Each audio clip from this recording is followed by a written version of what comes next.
है। जो बिल्कुल समझ लेगा पी लेगा तो माल हो जाएगा। लेकिन पूरा ग्रंथ के पढ़ना समझना बहुत कम कठिन के बात है। एकदम सारी दुनिया और संतों के बात लिखलो छै। श्री सद्गुरु महाराज की जय।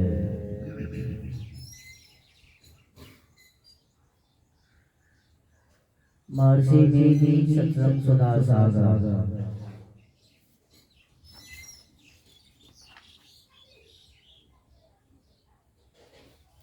जहाँ रहो सत्संग करो। पूज्य संतजन, आपको मैं बारंबार प्रणाम करता हूँ। आपको कुछ सुनाकर आनंदित करो मैं इस योग नहीं, क्योंकि आप मुझसे विशेष है। सज्जन वृंद जो उपस्थित है संगवत, सबके सब कोई कई दिनों से मेरे कथन को सुन रहे हैं। इनसे भी कुछ विशेष कहना नहीं है, केवल कहीं हुई बातों को पुनः कहकर इन्हें स्मरण दिलाना है। मेरे पूज्य गुरुदेव ने मुझे आज्ञा दी थी, जहाँ रहो सत्संग करो। सत्संग की विशेषता पर अपने देश में घटित प्राचीन काल की एक कथा है। गोपीचंद एक राजा थे। उनकी माता बहुत बुद्धिमती और योग की ओर जाने वाली साधिका थी। वे योग जानती थी और करती भी थी। उनके हृदय में ज्ञान, योग और भक्ति भरी थी। गोपीचंद वैरागी हो गए थे। गुरु ने कहा, अपनी माता से भिक्षा ले आओ। वे माता से भिक्षा लेने गए। माता जी बोली, भिक्षा क्या दूं? थोड़ा सा उपदेश लेकर जाओ। वह यह है कि बहुत मजबूत किले घर के अंदर रहो, बहुत स्वादिष्ट भोजन करो और मुलायम सैया पर सो। यही भिक्षा है, जाओ। गोपीचंद बोले, आपकी ये बातें मेरे लिए पूर्णतः विरुद्ध है। माताजी बोली, पुत्र तुमने समझा नहीं।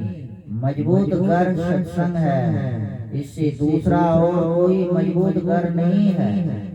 जिस घर में रहकर काम क्रोध आदि विकार सताते हैं, जिससे मनुष्य नहीं रह जाता और वह पशु एवं निशाचर की तरह हो जाता है, वह घर किस काम का?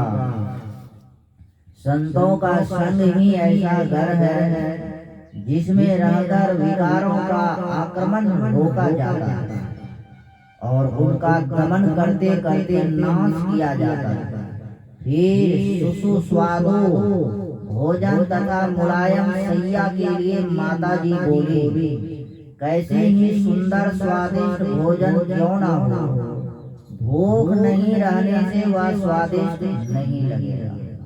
इसलिए खूब भूख लगने पर खाओ। मुलायम बिछावन वह है जब तुमको खूब नींद आवे, तब तुम कठोर व कोमल जिस किसी भी बिछोने पर सोओगे, वही तुम्हें मुलायम मालूम पड़ेगा। यह शिक्षा सबको धारण करने योग है। गुरु महाराज कहते थे, जहाँ रहो सत्संग करो, स्वयं सीखो और जहाँ तक हो सके दूसरों को भी सिखाओ, जिससे उनको भी लाभ हो। लोगों की इच्छा ऐसी है कि दुख भागे और सुख ही सुख मिले। साधारणतः जो मन और इंद्रियों को सुहाता है उसे सुख, और जो नहीं सुहाता उसे दुख कहते हैं। मन और इंद्रियों को सुहाने वाले पंच विषय, लोग इन पंच विषयों को भोगते हैं किंतु संतुष्ट नहीं होते। संतों ने कहा कि विषय भोग में सुख नहीं है, तुम स्वयं सुख स्वरूप हो। मन बुद्धि आदि इंद्रियों से आगम में केवल आत्मगम परमात्मा नित्य सुख का समुद्र है। विषय सुख क्षणिक और अनित्य है, परमात्मा नित्य है। उसको प्राप्त करने से नित्य सुख मिलेगा। इसलिए उसकी भक्ति करो। भक्ति का अर्थ भजन सेवा है। जिसकी भक्ति करेंगे वह पदार्थ रूप में कैसा है यह नहीं जानने से उसकी सेवा भक्ति नहीं की जा सकती। परमात्मा स्वरूप क्या है, इस विषय पर कई दिन चुका हो, फिर भी सामास रूप में कहता हूँ, इंद्रियों के द्वारा नहीं, जिसको आप स्वयं चेतन आत्मा पहचाने वह परमात्मा है। आप शरीर और इंद्रियां नहीं हैं, शरीर और इंद्रियां आपकी है। इनका संग छोड़कर अकेले हो जाइए, तब जो पहचानेंगे वह परमात्मा है।